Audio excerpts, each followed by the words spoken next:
think especially at a final table, more so than a cash game, you're really playing the stack size and your opponent more than the cards. Reads on opponents are just other pieces of information you might have to narrow down what you think they're going to do. I would say just walking by a random table, I would be able to tell you after 5 minutes most of the abilities and capabilities of each individual at the table. You're watching people's hands, watching their chips, watching how they play with their chips, watching their mouth, watching their neck, watching their eyes, and using that information to make you more likely to do something. Whether or not they're fidgety or not, whether or not they have like the heavy breaths, and whether or not that even correlates to weakness or strength. I can tell by someone's voice how confident they are usually. If I were to just get to a table and there's some clown from Brooklyn just shouting in all of his Brooklyn lingo, then yeah, I would tend to believe that he's going to play a couple more hands. Some players talk just to talk. Some players talk to probe for information. Some players talk to tilt you.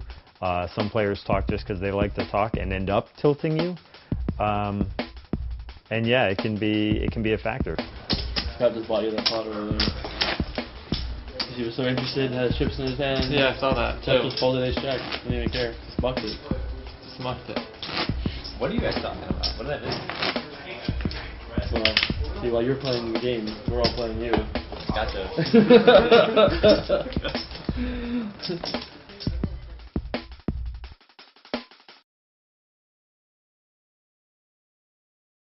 When Russ came to me, part of the initial pitch that I made to him was running simulations because I felt like that was a very key part of the training experience.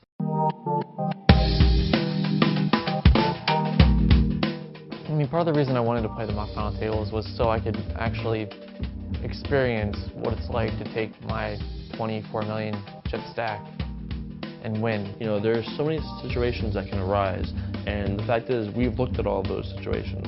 You know, when we've played these out, we have been able to see them in front of us and be able to go, okay, that's cool. What do we do? What's the strategy when this happens? Because we've already kind of seen every different real, tangible permutation. I've learned a lot about each of the players, seen all their hands, watched them on the coverage. I did my best to find out everything I could find out about every player at the final table.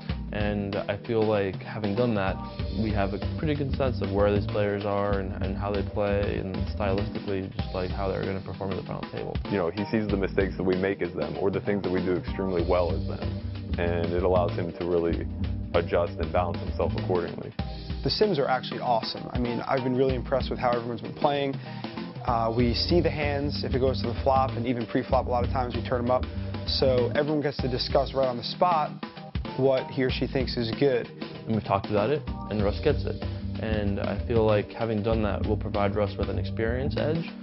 He's played this final table before, but I felt like it was just one more thing that I didn't want to leave to chance. Now that they've had a couple months off and they know there's so much at stake, they're sitting there, they're going to be thinking about so many things. You know, I don't want to be the first to go out, I don't want to be embarrassed on TV, my family and friends are all here, I don't want to disappoint them. There's a lot that can get into their head. Players can make mistakes due to stack pressure all the time, or I think the payout jump pressure can play tricks with your decision making. You know, we're going in not with a strategy that this is the strategy. We're going in with an adaptive mindset, saying let's see what happens and go from there. No matter who tells you that he's playing his normal game at the main event final table, he's going to be lying. These guys aren't just run-of-the-mill players, they're there for a reason. So they're going to make it as difficult on us as possible. In the mock final tables, I've run into situations where my emotions told me to do something and I've kind of reeled myself back in and made the right play.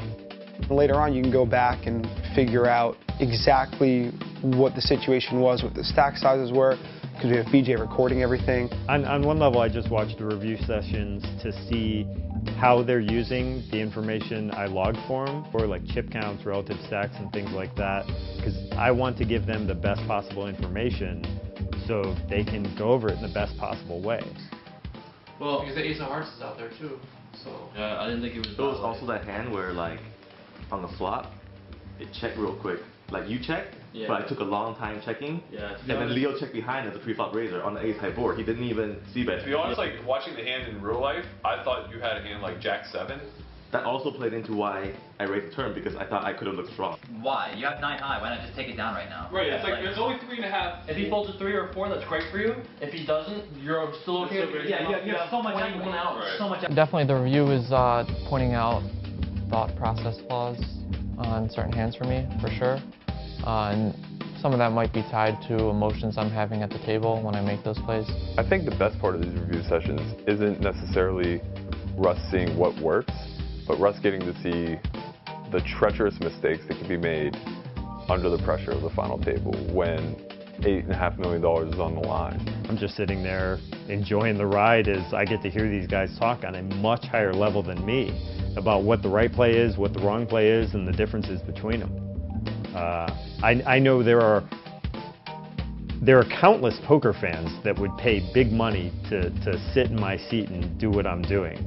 But there are also a lot of professional poker players who are very good players who would pay big money to sit in my seat and see what I'm seeing.